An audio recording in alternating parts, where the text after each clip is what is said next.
Assalamualaikum warahmatullahi wabarakatuh. Hello everyone. Good morning. How are you doing there? I hope you all are in a great condition. Ustazah berharap semoga semuanya sehat-sehat ya. Nah, tadi kan di awal kalian sudah melihat cuplikan tentang materi yang akan kita pelajari bersama hari ini. Sudah tahu ya materinya tentang apa? Iya, materi hari ini tentang date, yaitu cara menyebutkan tanggal dalam bahasa Inggris.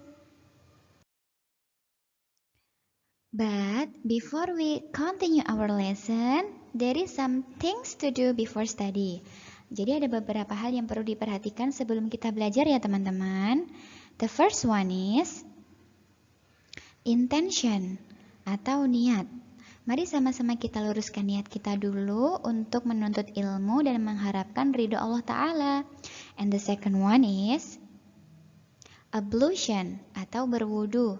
Nah, buat teman-teman yang belum berwudu, silahkan videonya dijeda dulu, di stop dulu, kemudian kalian berwudu, lalu kembali lagi di depan layar masing-masing. The third one is paying attention atau memperhatikan. Silahkan penjelasan materi dari Ustazah hari ini diperhatikan supaya kalian lebih mudah memahaminya. And the last one is make a documentation. Nah, teman-teman yang belum menyiapkan alat tulisnya, silahkan disiapkan dulu, kemudian bersiap untuk menulis materi yang akan Ustazah sampaikan. And of course, before we jump to the lesson, let's pray together first. Pray, shall we?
Enough?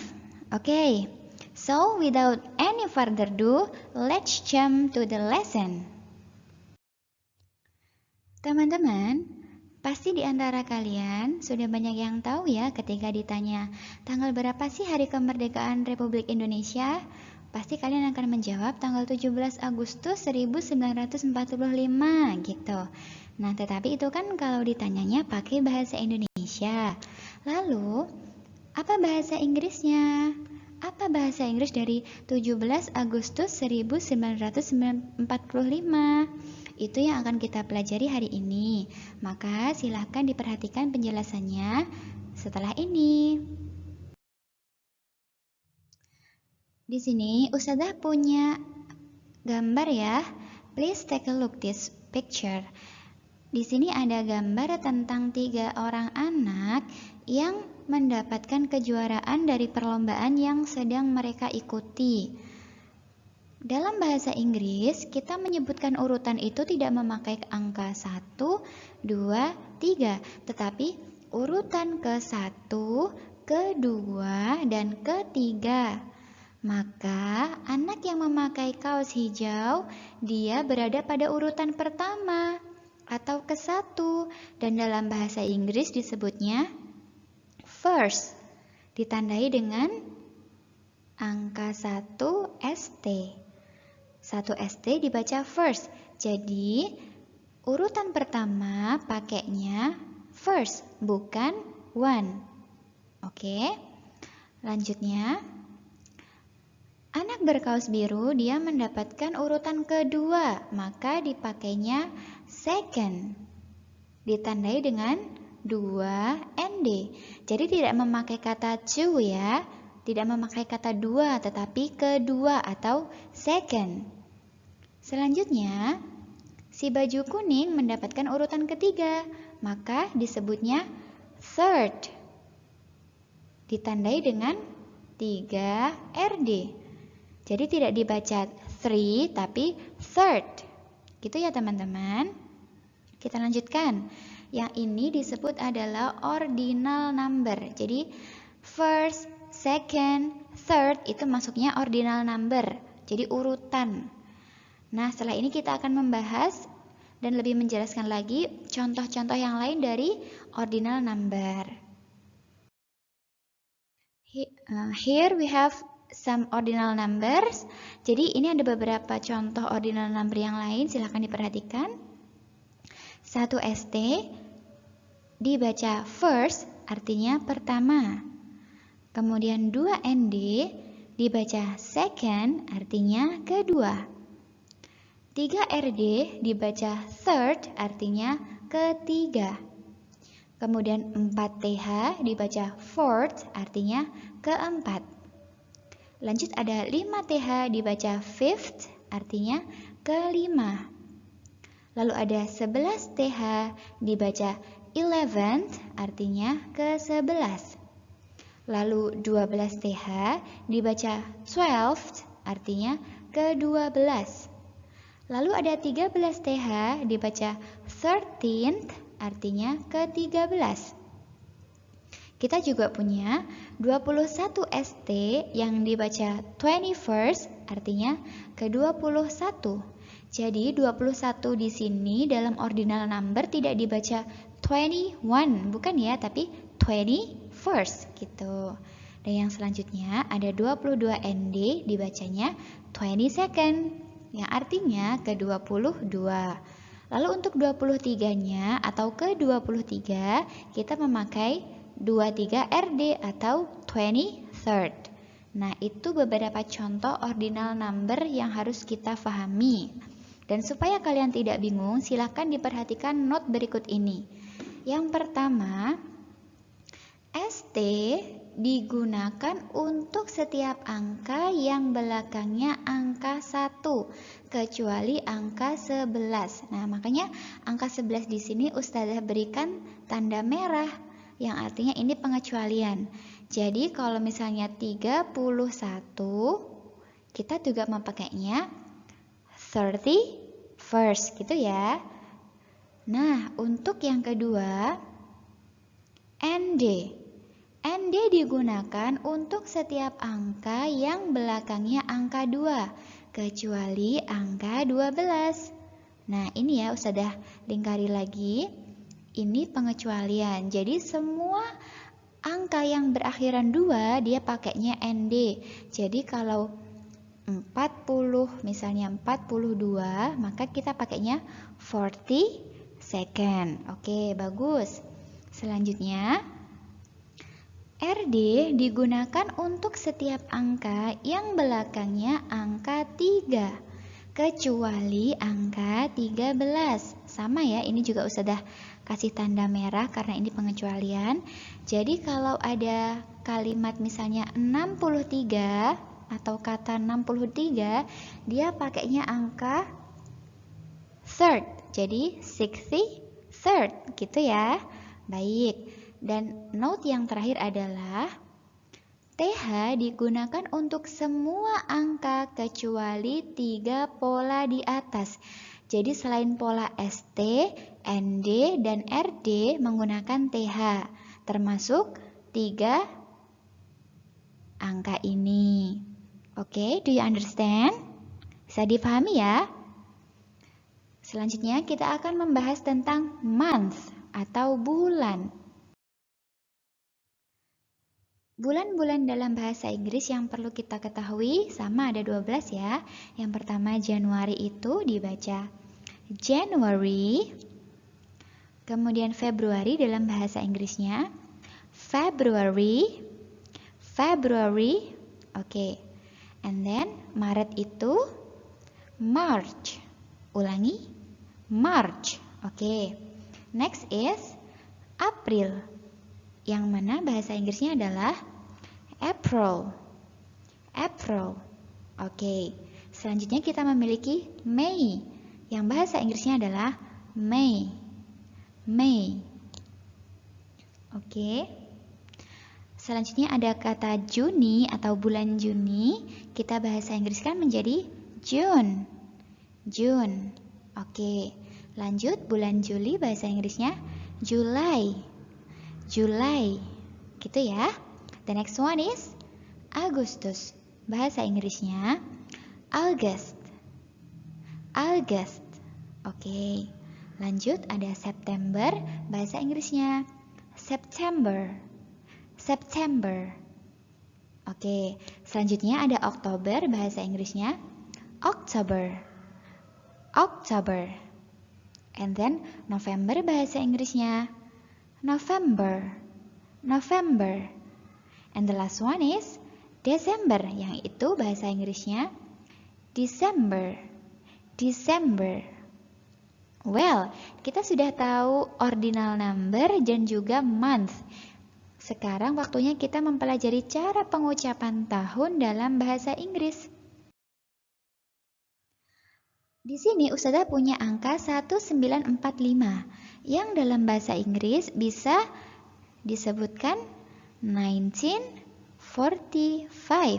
Jadi kita pecah menjadi ya 2 digit di awal, kemudian 2 digit di akhir.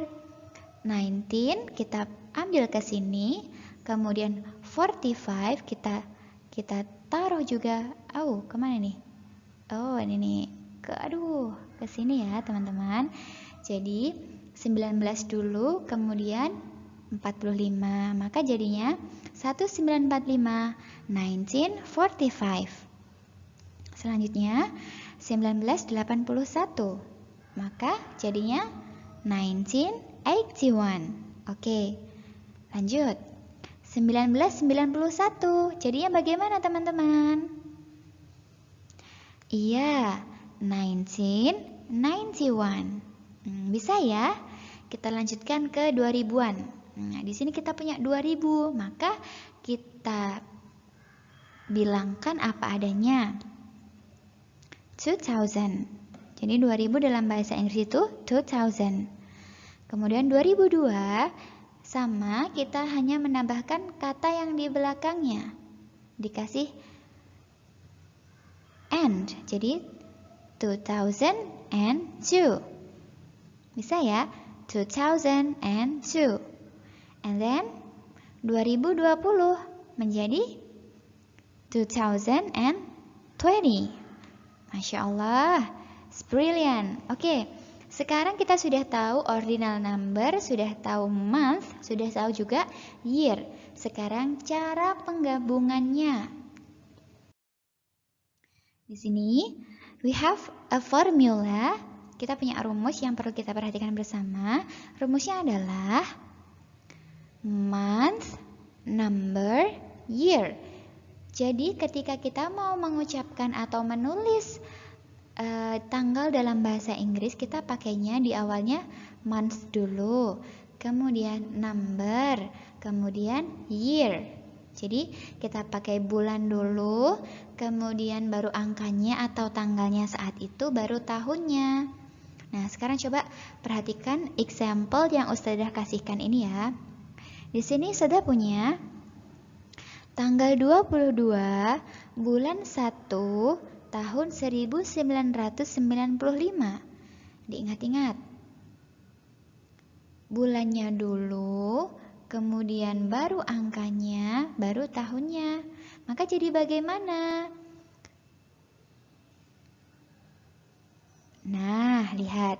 January the 22nd, 1995. Itu ya teman-teman. Jadi bulannya dulu January, kemudian angkanya atau tanggalnya the 22nd, kemudian baru tahunnya 1995. Do you understand? Bisa difahami? Baik, kita lanjutkan ke contoh soal yang lain. Di sini ada 7 Juni 1995. What date is it? Tanggal berapa ini? Nah, bagaimana cara menjawabnya? Ingat-ingat, bulannya dulu, kemudian tanggalnya, baru tahunnya. Maka, it is June the 7th, 1995. Oke, lanjut ya. 17 Agustus 1945. What date is it? Bagaimana cara menyebutkan 17 Agustus 1945 dalam bahasa Inggris? Oke. It is August the 17th, 1945. Jadi August dulu bulannya, kemudian angkanya the 17th, kemudian baru tahunnya 1945. Well, sepertinya kalian semua sudah paham, and now we jump to the exercise. Di sini Ustazah ada latihan soal yang harus kalian kerjakan ya teman-teman. Jadi exercise-nya apa Ustazah? Nih, diperhatikan. Answer the question on the page 16 and 18. Silahkan dijawab pertanyaan yang ada di buku paket kalian halaman 16 dan 18. Kemudian, write the answer in your book neatly. Silahkan ditulis jawabannya di buku tulis kalian dengan rapi. And the last one is, submit your answer to Ustazah Intan by WhatsApp maximum today at 6 p.m. Jadi silahkan kalau sudah selesai, difoto dan dikumpulkan kepada Ustazah Intan melalui WhatsApp-nya hari ini maksimal jam 6 sore ya teman-teman. Diingat-ingat, 6 sore. Alhamdulillah, we have finished our lesson today. But as always, before we close our class today, let's pray together first. Pray, shall we? Allahumma salli ala Muhammad wa ala ali Muhammad. Allahumma inni a'udhu bika minal ajzi wal kasal wal jubani wal bukhal wal harami wa adabil qabr. Allahumma ati nafsi taqwaha wa zakkiha anta khairu man zakkaha anta waliyuha wa maulaha. Allahumma inni a'udhu bika min ilmin la yanfa' wa min qalbin la yakhsha' wa min nafsin la tashba' wa min da'watin la yustajabu laha. Allahumma faqqihna fid din. Subhanaka Allahumma wa bihamdika asyhadu an la ilaha illa anta astaghfiruka wa atubu ilaik. Finish. Thank you. Okay guys, that's all for today's lesson. Thank you so much for your attention. I'm sorry if there is some mistakes. Don't forget to like, comment, and subscribe our YouTube channel, and I'll see you on the next meeting. Bye. Wassalamualaikum warahmatullahi wabarakatuh.